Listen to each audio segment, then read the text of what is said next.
A mabul of epic proportions.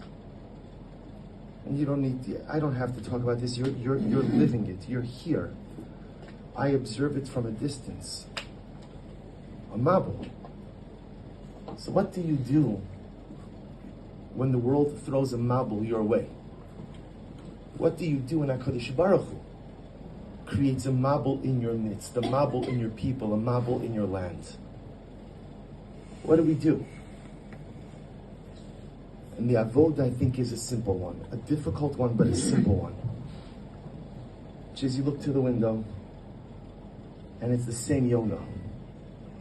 The same Yonah that stood by the windowsill of the Teva of the Ark, with a little olive branch in its beak, beckoning Noah to rebuild, beckoning Noah to come back stronger, beckoning Noah to recreate the Gan Eden in the midst of all of the Gehenna. That's the same Yonah that sits by our proverbial windowsill as well.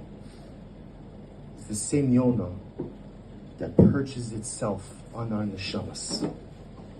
It's the same Yonah that shows up at our doorstep and says, here is a branch from Gan Eden. Rebuild something for yourself. And Chevra, that is our avodah. So much has been lost for our people. We're just talking about that, to thank my good Chaver Meir Raskis, who somehow becomes conscripted to be my chauffeur when I get here. We're just talking about it on the way over, how the mind has yet to fully comprehend the enormity of what has happened to us. The trajectory of Klal Yisroel has changed. The trajectory of Am Yisrael, of Eretz Yisrael, everything has been put on a different course. Still the same course of the Ribono Shel Olam. He's the one who choreographs and charts everything. And so often we feel helpless. And so often we feel broken. And so often we just feel overwhelmed by sadness. But let us remember that each of us has that olive branch in our hands. Each of us has that little piece of Gan Eden that is within reach. And that becomes the chomer, that becomes the building blocks to build something new. So our avodah tonight, as we close our eyes and we continue to sing, so what are we going to build? What are we going to build? What are we going to build as individuals? What are we going to build as communities? What are we going to build as a people? Because when a mabul wipes out the things that you love and you care about most, there's only one eitzah. Take the branch of Gan Eden and rebuild something magnificent. Maybe we're going to build something bigger in our learning, in our tefillah, in our chesed, in our achdus, in our sense of responsibility for the klal, and not just to live in Dalet Avos, but to do something bigger and better for our people. We're all going to build in different ways. And how you decide to build, how you decide to actualize your olive branch, that's between you and HaKadosh Baruch Hu. This becomes the sacred avodah of all of us. But do you know what happens? Do you know what happens if each of us take our olive branch of Gan Eden and we plant it through our dynamic activity? Imagine each of us plant a little olive branch of Gan Eden. Do you know what happens before you know it?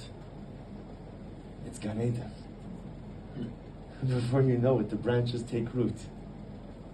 And suddenly, what used to look like just a regular street, a regular road, a regular house, a regular place, a regular land, suddenly becomes Gan Eden. We have an incredible opportunity. From the tears, from the brokenheartedness, from the feelings of profound sadness and loss, we have the ability to recreate Gan Eden. And if each of us just does our little part, then it can mamish become a chadesh yameinu kikedem. We can get back to what was. We can get back to what's been lost. we can get back to where Adam and Chava started their life in this world. We could reclaim Gan Eden. Halavai, we should be zocha.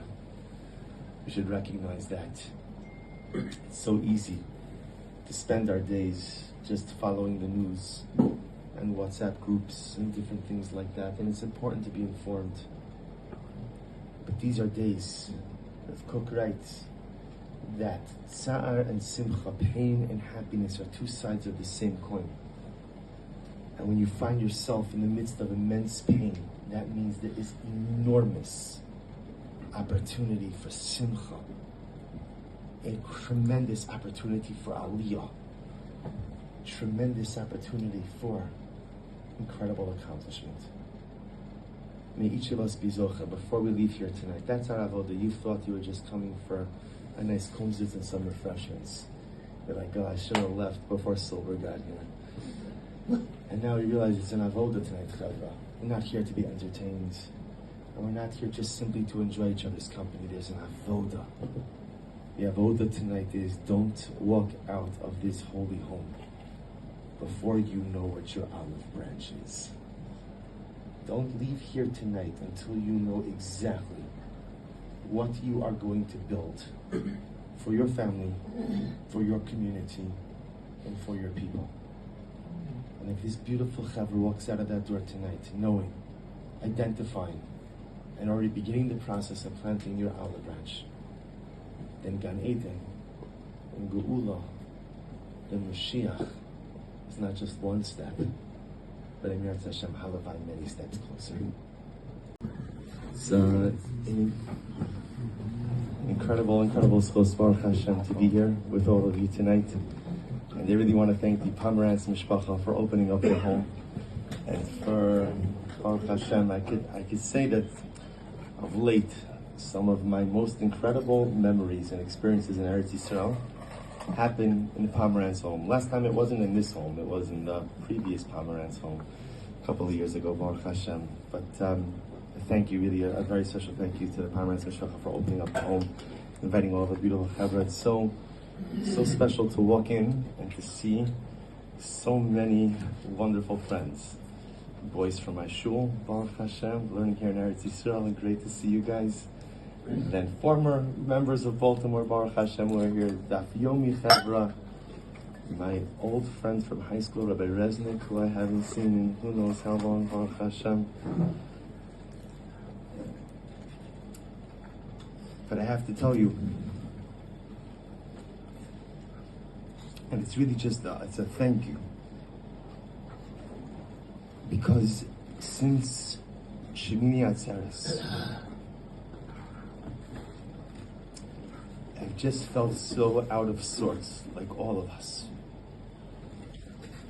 And coming here tonight, and being together here tonight, and for bringing here tonight, and sharing words of Torah here tonight, in Yerushalayim Yira Kodesh, with other beautiful Yiddish neshamas. I think it's the first time since that tragic day that I feel a little bit of menuchas hanefesh. A little bit. Being here in this holy city, in this holy home, with all of you.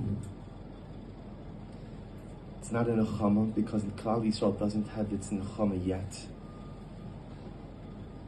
but it's a chatzi nechama. So I want to thank all of you. I'm sure everybody has their schedules and everybody has different things they have to do.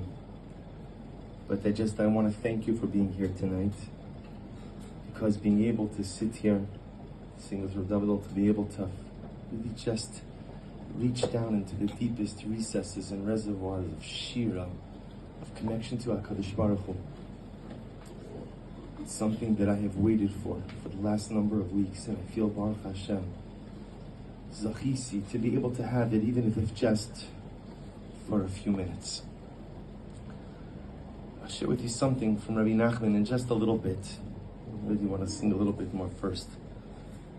But I'll just share with you a short idea that's been resonating with me for the last number of weeks. Parashas Noach, the Torah Kedosha tells us And Noach wanted to know if the flood was over. We know the story. He opens up the Zohar, he opens up the window, sends forth the Orev, the raven. Okay, it's not going to go anywhere, the dove. The Torah Kedosha goes into great detail regarding the story of the dove. Until finally the Yonah comes back, and there's Ali Zayis, there's an olive branch in the mouth of the dove. And the truth is, you look at the story, and while it's fascinating, you wonder to yourself, what does it matter? What does it matter if it's an olive branch or anything else? That's not the ikr. The ikr, the primary piece of information Torah Kedosha is trying to convey, is that there was land. So it's an olive branch, it's an apple branch, whatever it is, doesn't matter. So there's an incredible medrash. The medrash in Bereshis Rabbah says that it was no ordinary olive branch.